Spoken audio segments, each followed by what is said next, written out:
Pessoal, na aula de hoje eu gostaria de falar com vocês sobre um tema muito importante, que é backup. Tá? Eu vou explicar para vocês o que é backup, a importância de fazer backup e como que é o meu processo de backup, como que é o meu fluxo e o que eu recomendo para vocês fazerem, tá bom? Backup nada mais é do que você guardar as suas fotos, tá? Aonde que você vai guardar? Como você vai guardar? Por exemplo, você vai guardar na sua câmera mesmo, vai deixar na sua câmera, você vai deixar no seu computador, você vai deixar no HD externo, você vai colocar, por exemplo, nas nuvens, por exemplo, no Google Drive ou Amazon Drive, vai deixar no pendrive. Aonde que você vai guardar essas fotos? Pensar em como guardar as fotos é um ponto muito importante, porque imagina que você fotografa um casamento, tá? E aí antes de entregar essas fotos para o seu cliente, você perde essas fotos. Isso tem um impacto muito grande, tá? E de forma negativa. Porque se você fotografa um casamento e você perde as fotos, primeiro que você fica queimado no mercado, segundo que você vai tomar um processo, e é um processo muito caro, tá? Geralmente o processo de perda de fotos de um casamento, a indenização gira em torno do valor do casamento. Por quê? Você tem danos morais, danos emocionais, enfim, são vários danos. Então não dá para voltar àquele momento. Então uma vez que você fotografou, você não consegue voltar àquele momento. Então é uma perca irreparável. Tá? Então é muito importante que você preste muita atenção a esse detalhe, porque isso pode acabar com a sua carreira, até mesmo antes de começar. Então fiquem atentos, fiquem ligados, porque muitas pessoas negligenciam esse ponto e às vezes simplesmente tem a carreira encerrada, a pessoa acaba entrando em depressão, porque é uma coisa que ela vai levar para o resto da vida. Então não perca as fotos de forma alguma. Pensando nisso, eu pensei em criar nessa aula justamente para falar para vocês sobre a importância disso para vocês em termos de carreira e como que vocês vão fazer para vocês não perder momentos, tá? Quando a gente fala, e mais interessante, quando a gente fala de backup, é claro que a gente só pensa ali na fotografia, no vídeo, mas também a gente precisa pensar um pouco mais além, né? A gente precisa pensar em câmeras, né? Vamos supor que está fazendo um trabalho e sua câmera para de funcionar. Ou você está fotografando, deu cartão cheio, ou a bateria acaba, né? Como é que você faz? Tudo isso é backup, né? Backup é, além de você guardar, é você ter uma segunda opção, uma segunda câmera, uma segunda lente, uma segunda cartão de memória e por aí vai. Então é interessante a gente pensar nesses dois pontos. Quando a gente fala de backup, a gente está falando de como guardar os arquivos que você gerou durante um ensaio, um evento, mas também como você lida com situações adversas que podem acontecer, né? Algum imprevisto, né? Por exemplo, você pode ficar doente, alguém da sua equipe pode ficar doente, não comparecer no evento. Então, como que você lida com situações como essa, tá? Então, vamos lá. Eu vou falar para vocês como que eu faço.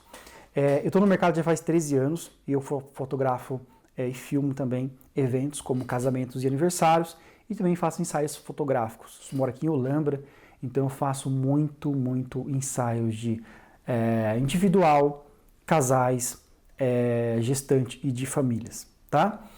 A primeira coisa que eu penso é o seguinte: antes de fazer um trabalho, eu vou dividir o backup em 4 partes. Primeiro, o backup é antes de você fazer um trabalho, o que você precisa ter. Durante o trabalho, o que você precisa ter ou fazer. Pós-produção, que é você editar e entregar para o cliente. E depois que você entrega, então vamos dividir em 4 fases, tá? A primeira fase que você precisa pensar é o seguinte: temos de backup, o quanto crítico, quanto é importante o trabalho que você vai fazer. Então você precisa pensar, se eu for fazer o trabalho e o cartão cheio, preciso ter pelo menos 2 cartões. Vou mostrar aqui para vocês, ó. Geralmente eu tenho vários cartões de memórias, tá? Eu tenho vários, eu tenho inclusive uma bolsinha que eu levo vários cartões, então eu tenho sempre espaço sobrando. Então é bom ter isso, ter essa possibilidade. Bateria, eu sempre tenho mais de uma bateria, então se uma bateria acabar eu tenho outra. Ou você pode trabalhar com câmeras que a bateria tem longa duração. A Canon geralmente trabalhava com várias baterias, tá? Eu tinha 3, 4 baterias. A Sony, eu estou com a versão mais recente da Sony, que é uma A6600, que ela consegue durar aí pelo menos umas 6, 7 horas de trabalho. Então eu consigo trabalhar somente, fazer um evento somente com uma bateria. Então super tranquilo. Mas eu preciso pensar em 2 câmeras, eu preciso pensar, por exemplo, estou fazendo um casamento, geralmente a gente fotografa em dois, né? Porque se acontecer algum imprevisto, precisa trocar o cartão ou a bateria, alguém já está ali para substituir. Detalhe, eventos como casamento e aniversário, as coisas acontecem assim muito rápidas, né? Entrada dos noivos, beijo, e você não tem como você parar o evento para você resolver os seus problemas. O evento continua acontecendo e você vai registrando. Então, com 2 profissionais, um casamento, você já resolve isso, tá? Ou se não, você pode fotografar sozinho, mas com 2 câmeras, tá? Eu tenho uma cinta aqui, que a gente coloca aqui, não sei se vocês já viram com alguns fotógrafos que usam uma cinta e ele usa uma câmera de cada lado. Então, se uma câmera de pau, ele está com outra ali, tá? Um dos motivos também que os fotógrafos utilizam 2 câmeras é com uma lente mais... Você pode usar uma câmera com uma lente mais fechada e outra mais aberta. Então, você tem uma flexibilidade em termos de abertura e também backup, tá? Isso é importante. No evento também, quando a gente pensa em segurança, eu penso um pouco mais além, tá? Porque casamento é uma coisa muito, muito importante. Então, você tem que reduzir o mínimo possível os riscos, tá? Detalhe importante, meu carro, ele é novo, sempre revisado, tem seguro. Então, se eu estiver indo para o casamento de pau, primeiro que eu tenho um segundo fotógrafo que pode chegar antes do que eu. Segundo, posso ligar para o seguro pode me atender e me ajudar no máximo em meia hora. Então, eu penso tudo nesses detalhes, tá? Antes do casamento. Um outro ponto interessante, tá? Aqui em casa, quando eu vou sair para um casamento, uma das coisas que eu faço é pegar o cartão de memória e verificar o que tem dentro dele e verificar se eu fiz o backup, tá? Porque às vezes na correria a gente fotografa e esquece de fazer backup. Então, a primeira coisa que eu faço é verificar se o que está aqui dentro dos cartões que eu vou levar para o evento, eu tenho 2 cópias pelo menos, tá? Quando você vai para o evento, o ensaio é mais tranquilo, dá para você fotografar somente com um cartão, tá? Porém, quando eu estou fotografando casamento, uma coisa que eu aprendi é fotografar o casamento com vários cartões. Então, um cartão eu faço making off, um cartão eu faço cerimônia e um cartão eu faço festa. Porque se der pau em algum desses cartões, eu não perco todo o trabalho, eu vou perder somente uma parte. E como são 2 fotógrafos, então vamos supor que eu perca a cerimônia, eu tenho fotos do segundo fotógrafo, então eu consigo meio que entregar um resultado legal, mesmo tendo perdido as fotos da cerimônia de uma das câmeras. Então, eu tenho essas possibilidades, tá bom? Então, eu sempre fotografo dessa forma. Uma outra questão é o seguinte, você tem que se preocupar com o roubo, tá? Se você está fotografando uma área externa, por exemplo, casamento é muito comum isso. A gente faz cerimônia, termina a cerimônia, vai fotografar uma praça, ou vai fotografar num espaço em aberto. Eu sempre troco o cartão, porque se acontecer um assalto, o cara leva a câmera e aquele cartão, e o outro que eu fiz cerimônia, o cartão está guardado no carro. Então, uma câmera você consegue com o tempo pagar, né? Você consegue recuperar o que foi, de repente, a polícia pode achar a câmera, você pode juntar dinheiro e comprar outra câmera, e você consegue resolver esse problema. Agora, quando você perdeu a sua do casamento, você não consegue resolver, tá?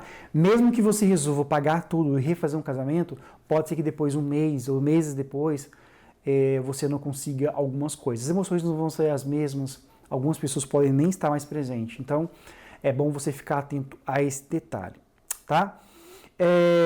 Uma coisa que eu aprendi também, para economizar espaço, as fotos que estou fazendo não fica boa, ou o vídeo que eu fiz não fez boa, eu já apago na hora, tá? Não fico guardando ali para ficar guardando espaço, não. Eu simplesmente apago ali na hora para poder economizar espaço, depois tempo na edição, na hora que for selecionar os arquivos, tá bom? Bem, depois que eu chego em casa, eu faço um backup desses arquivos, tá?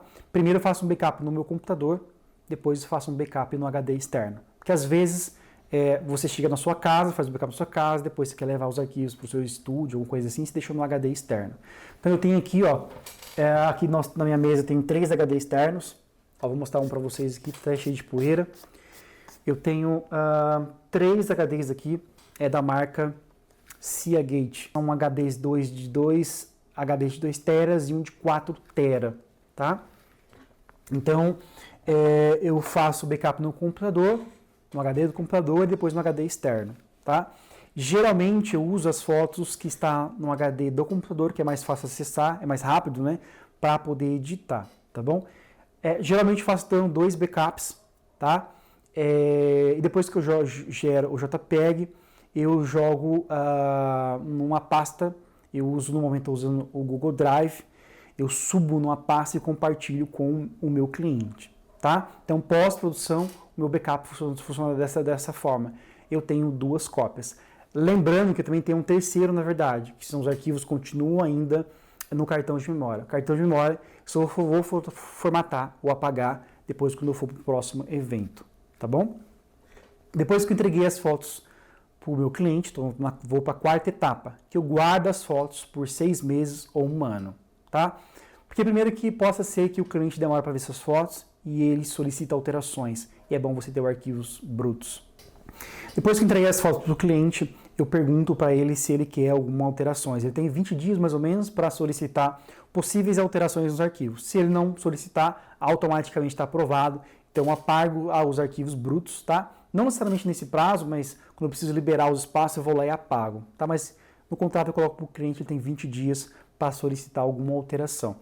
Porque possa ser que eu apague e depois, daqui 3, 4 meses, o cliente vem solicitar alteração e eu não tenho mais os arquivos brutos, tá? Embora dá para alterar no JPEG, tá bom? E depois que eu entrego para o cliente o link, eu guardo esse link fica ativo por 6 meses ou 1 ano, tá? Eu aviso o cliente que o cliente precisa acessar, confirmar para mim se acessou o link e se baixou os arquivos, tá?